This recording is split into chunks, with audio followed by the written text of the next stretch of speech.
to do is he really needs to bow down to Eddie Hearn. He needs to bow down to Eddie Hearn, kiss his pinky, and do what Eddie Hearn wants him to do. I don't understand Deontay Wilder. You have an opportunity to make $4 million, $3 million against Dillian Whyte. Then, if you beat Dillian Whyte, and you're gonna earn $3 million or $4 million, right?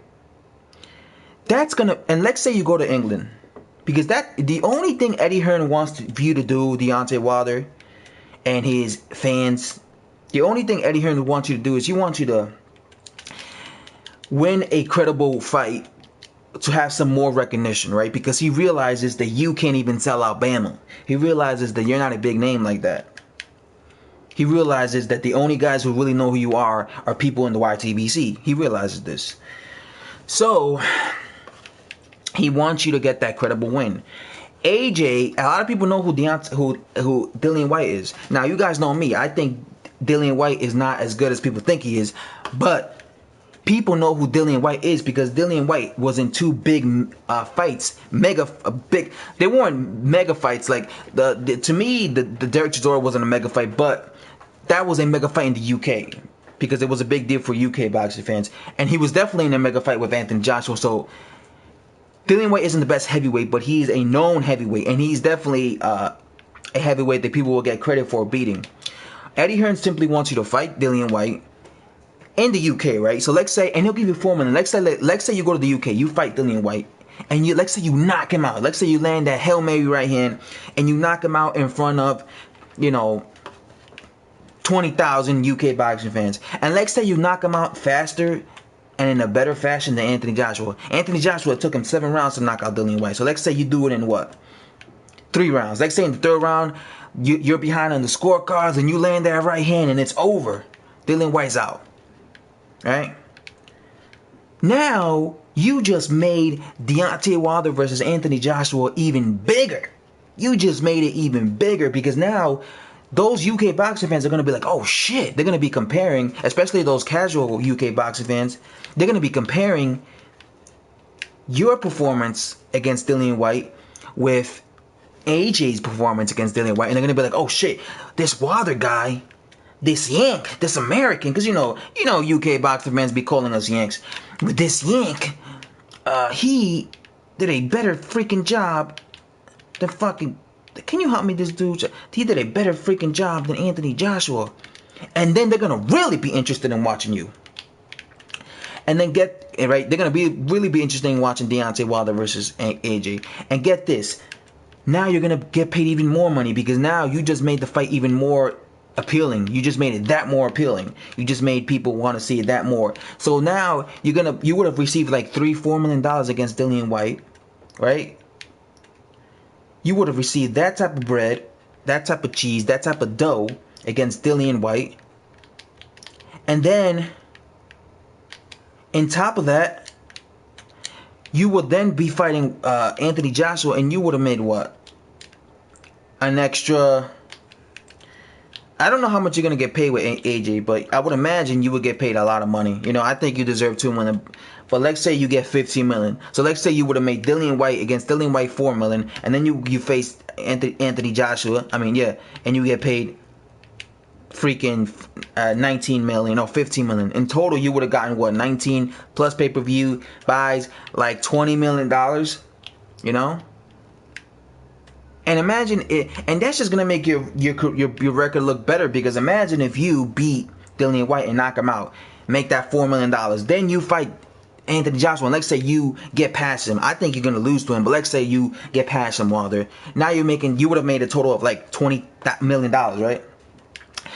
And now you could go around saying, I whoop all UK boxing fans, because the LWC are gonna be mocking the UK boxing fans. They're gonna be like, Wilder, he be killing these UK boxing fighters. He destroyed Dillian Whyte, he was from the UK, and he destroyed, what's his name? Anthony Joshua. And think about this. Who the fuck just threw that shit at me? And think about this. If you beat AJ, right, Deontay Wilder, if you beat him, let's say there's a rematch clause, right? Think about this, Wilder. Let's say there's a rematch clause. And let's say, because I would imagine it'll be a rematch clause. Now that you have all the belts, because if you beat him, well, you wouldn't have all the belts because Parker would still have the WBO title, but you have the IBF, the BBA, and the BBC champions. Then there'll be a rematch clause. So who would you fight next, Wilder? You'll fight Anthony Joshua, and you're probably gonna make like 30 million because now you're the A side. At this point, you're the A side. Even though Wilder, even though Anthony Joshua is still the bigger name, and even though he sellouts more the crowd, people are gonna be going crazy for that rematch. People are really gonna want to see that fight because it's like, oh shit, he beat AJ. I want to see him again with AJ. So it's gonna cause even more interest because rematches tend to do better than, especially if they're exciting, than original fights. Especially if like the underdog wins. And you will definitely be the underdog over AJ. Don't get it twisted. And like I said, in the rematch, because you'll have the belts, you'll make even more money. Instead of making 15 million, you're gonna be making like, dude, I would imagine maybe 25 million, maybe even 30 million. So at that point, win or lose against AJ, now you got like what, 50 million in the bank? Come on, Wilder. I keep seeing Wilder saying, this is gonna be, Anthony, and I keep seeing LDBC members acting like Dillian White ain't shit, and acting like he's easy money for Wilder. If that's the case, why wouldn't you want your boy Wilder to face him? Why wouldn't you want Wilder to face him? Because that'll be easy money, and it's like a win-win for Wilder. Number one, he'll be getting paid good money. Number two, he'll be getting way more recognition because he's not that known. So think about this. Let's say he faces Dillian White. He gets paid good money for an easy fight. It's not like he'll be fighting Dillian White for like 200 grand. He'll be fighting Dillian White for $3 million or $4 million. He'll be making that easy money according to the LDBC, and then he'll get recognition because that fight will happen in the UK. So it's a win-win for Wilder. He gets even more popular. He gets even more known. When it comes to like UK, especially when it comes to like casual UK boxing fans who only went there to watch Dillian White, they're gonna know who you are, dude. And you're gonna get paid a lot of money. Like $4 million is a lot of money. It's definitely a lot of money for Wilder because he's never had that type of money. Damn, this guy's quick. Dude, how many bullets? Dude, I shot you at close range with like 20. You know what I'm saying? But yeah, I just think it's a logical thing to do. Like, why would you turn down $4 billion, man? Why? Come on, dude. I'm still a little upset that he didn't, because he ducked Dillian White because he could have like he could have paid step aside money to not fight bum ass Laverne and still have gotten the just to fight the Dillian White, because that would have been way more credible. But again, we already know with the WBC, it's a corrupted organization. They let Wilder get away with anything. And the crazy part is, I think Wilder could beat Dillian White. I've said this several times. I think he beats him because I think stylistically, Dillian White wouldn't be able to beat someone like Wilder because Dillian White needs you to be coming forward against him, so he does his best. Wilder doesn't come forward. He's not a Mike Tyson. I remember early in his career, people were like, Wilder's Mike Tyson. Wilder's no Mike Tyson. He's not a Mike Tyson. Mike Tyson was a come forward guy who knew how to cut the ring off, and he put effective pressure on you. Wilder is not one of those guys. He's a guy who he really waits. He only comes forward if he's fighting a like shit opponent. Like if you look at the first 30 of his opponents, he was coming forward because those were shit guys. But when he fights guys who actually have some sort of boxing skills, he doesn't come forward because he's afraid to get counted. And that's why you see him getting schooled by guys like Gerard Washington or Arthur Spilka, because he's a little afraid to engage them because they have some sort. They don't have the best boxing skills, but they have some sort of and some decent level boxing skills. So Wilder, like, he doesn't feel comfortable like exchanging with them because he could tell he's one of those guys. He gets afraid to exchange because he feels like he's gonna get knocked out. And I think that's why he gives away rounds. It's like he gets afraid to get countered. I don't think he wants to get countered. But yeah, what Wilder needs to realize is, like I said in the previous video, he's not the A side. This whole idea that he thinks he's the A side, that's ridiculous. He's not the A side. Because he can't even sell out Alabama. He can't even sell out arenas in Alabama. We have to be logical, you know? It's all about being logical. I'm all about being a realist and logical. That would be like if Floyd Mayweather, that would be like if, because, you know, Wilder's saying, you know, he has to come to Alabama, fight me in Alabama, as if he is the A side of as if he makes the rules.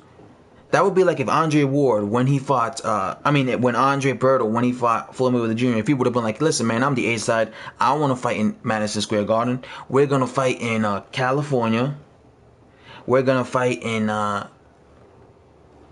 the StubHub Center in California, and I'm gonna get 50% of the purse. You know, Floyd Mayweather would have laughed at him like, dude, we're gonna fight in the MGM Grand like I always fight, and you're gonna get 5% of the purse. Because that's how it always is with Floyd. You know, he always got the higher percentage of the purse because he was the mega star. He was the star. You know, so that's how comical it is when it comes to someone like Deontay Wilder trying to force Anthony Joshua to come to America and to fight him in America, because as if he's the A side, when this guy's biggest purse is $1.4 million, and when Anthony Joshua is about to make $20 million, when this guy can't even sell out arenas in his own backyard, and AJ is selling out arenas on a daily basis. Every time he fights, AJ could fight a bum and he'll sell out arenas, and he'll make $8 million, $20 million. So, but Wilder doesn't get that. He thinks, nah. He thinks he's the star, man. He thinks he's the A side. Like Hitman Boxing likes to say, he's the B side for life. It's the truth, though. He is the B side for life. Because I think when it comes to Wilder, he is bitter and he's jealous that a guy who came out of nowhere became more popular than him and became the A side faster than him. Because like I said, 4 years ago, the only people who really knew about Anthony Joshua were the people who were hardcore boxing fans, and of course people who were watching the Olympics, because Anthony Joshua won gold in the Olympics, in the 2012 Olympics in England. So whoever was following the Olympics back in 2012, they were paying attention to Anthony Joshua. They were paying attention to him. And they knew who he was. But a lot of American fans at that point, you know, they didn't really know who he was. They weren't paying attention. But once he turned pro and once he started fighting, that's when he started becoming an international star. People started recognizing him. And especially after that Vladimir Klitschko, when that really solidified his place as like a star in boxing. A star in just a known quantity and stuff. You know what I'm saying? But when it comes to Wilder spent, because Wilder never fought a top guy, and because he's been such a cherry picker, he never got that recognition that he wants. And that's why he has to realize he needs to actually put in the work to get that recognition, you know? I was gonna say recommendation. He wants that recognition. He wants that he wants people to support him. He wants American fans to support him. He wants UK fans to support him. He needs to do something worthy to have people actually respect him and have people actually talk highly about him. I've always said if Wilder simply fought a top dude, I would show him respect. You know? I'll honestly start showing him respect. People think I'm just a Wilder hater. Nah, man. I'm not a Wilder hater. I'm just a Wilder critic, to be honest. But, you know, people have this thing. They think, oh, you just a Wilder hater. No, Wilder hater, Wilder critics are two totally different things. I'm not a Wilder hater. If I was a Wilder hater, I would never give Wilder credit. I would never give Wilder credit. I would just always bash this dude. I would say this guy ain't shit, and I will never give him credit. That's how you know a guy's a hater. If a guy never gives him credit. I am no fucking hater. I'm no critic. I'm no hater to no fighter. I'm just a critic to several fighters. I'm a critic, really. I'm a boxing critique. I'm a boxing critique, a boxing critic. And that's why, if you notice, I do this with every fighter. I don't just do this with Wilder. The reason I've lately been talking a lot of shit about Wilder, because Wilder's the hot topic right now. Wilder's the hot topic. Everybody's talking about Wilder. And it's because it's all about the Anthony Joshua versus Deontay Wilder war going on YouTube.